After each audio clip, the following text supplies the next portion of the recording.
Hey y'all, it's Back to Divinity here again with another weekly video. Okay, so today's video I'm super excited about. We're going to be talking about the way of faith, battling lack mindset, right? And no pun intended, yes, my name is Faith, but faith is super significant when it comes to the spiritual journey. And I want to dedicate a whole video to that because it's something that has been a super major focus in my life for the past couple of years and is a root of Back to Divinity. Okay, so first things first, yes, my name is Faith, and let me give a little bit of backstory as to like how that name came to be, right? It is a common name, but it is significant to my journey and what makes up who I am today and how I approach and view the world, right? And so my parents, younger parents, came together and they were trying to have a baby and they kept on trying, and unfortunately they did experience 2 miscarriages prior to my arrival. And that being said, on the 3rd try, I came and, there was this fear of, would I make it or would it be just a replica of what the past 2 experiences were? And it just turned out to be that I did make it, right? And let's talk about why I made it, right? Not only because it was divine timing for that to happen, right? But also because my parents continued praying and they kept on exhibiting faith the 3rd time around.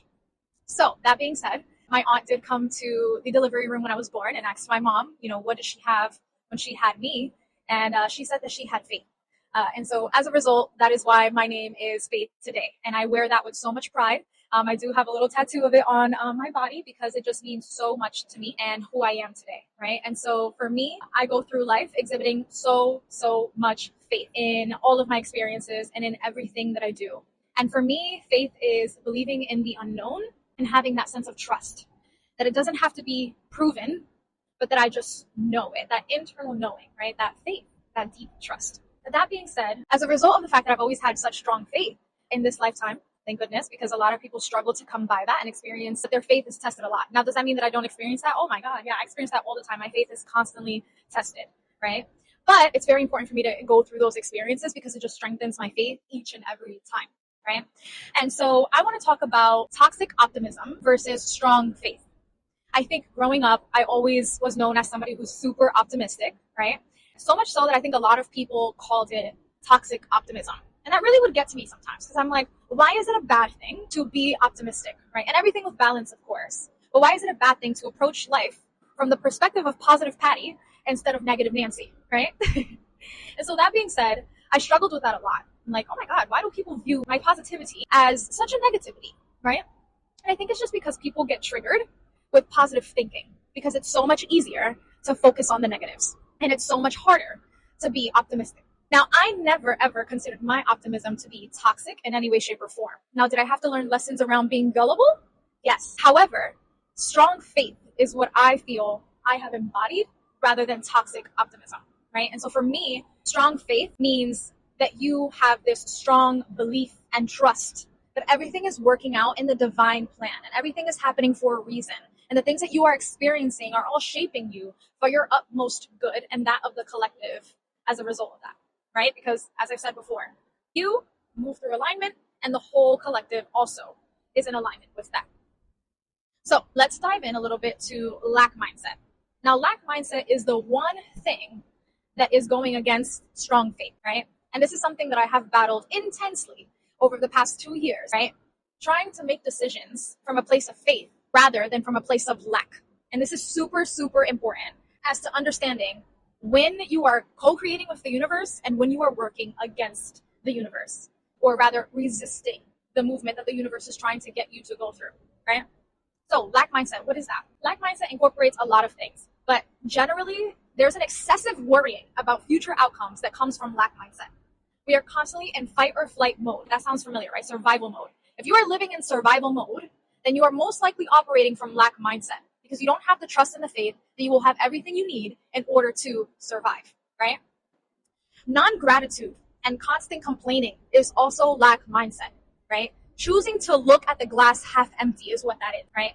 Yes, there's always going to be something to complain about if you look at it that way, but you would rather shift your perspective and look at the positives that exist around you, right? Because I could sit here and say, oh, you know what? I'm very ungrateful for this space right here. I wish I had a different space. I wish I had more comfortable seating. I wish it wasn't a little chilly. I wish there was better lighting, right? I could focus on all of that. Or I could sit here and say, wow, I'm very grateful to have this space, to have these resources to do this. Very grateful to be able to express myself to the people who might need to hear this when they need to hear it, right? And I could look at it like that instead. So it's very important, the power of the mind, right? What you choose to feed into versus what not to. And then limiting yourself. Limiting yourself is also lack mindset. Telling yourself that you can't do something. Telling yourself that it's unlikely that you'll see that in your lifetime. Telling yourself that it's unlikely that you'll change. Or telling yourself that the people around you are unlikely to do X, Y, and Z, right? Limiting yourself is the biggest thing of lack mindset. It's called self-sabotage, right? And I think we all do this in our own ways. I have definitely self-sabotaged before, right? We all do this. We're all experiencing this, right? And we're all battling this consistently. It's not something that's just like, oh, I'm done with self-sabotage, one and done, and we're moving forward. No, it's not that exactly, right? Unfortunately, we're constantly being tested to be confident enough in ourselves and trusting ourselves to be able to make said decisions. Are we going to make a decision from a place of faith, or are we going to make a decision from a place of lack, right? And so again, the power of the mind and the energy of gratitude is going to be your best friend. So when I sit here and I complain and complain and complain, I am bringing in negative vibrations. And now I am a ball of negativity. And the collective now also has to feel that harsh energy. It's heavy. Negativity is heavy, right? You feel those heavy emotions yourself, and you're exhibiting that and spreading that out into the world. And that's the opposite of what we want. But when you are in a place of gratitude, and you are constantly looking for the glass half full around you, you are telling the universe, oh, I am so, so happy that I have everything I need. And that tells the universe, oh, she's ready for more. Oh, she's grateful for that? Huh. Let us surprise her, right? Let us pleasantly surprise her. She's going to be so, so grateful. She doesn't even know what's coming. And she's grateful for that. That's the energy you want to be in. You want to experience gratitude and feel gratitude in your everyday life, because that brings in more. It brings in your desires. It brings in your manifestations. It brings in your wishes, right? As long as they are in alignment with your utmost good, right? And so it's super, super important that you are not moving from a place of victim mindset and that you are claiming back your power. I am not a victim to my circumstances. My circumstances are shaping me to be this type of person, right? We are not making mistakes. We are learning lessons.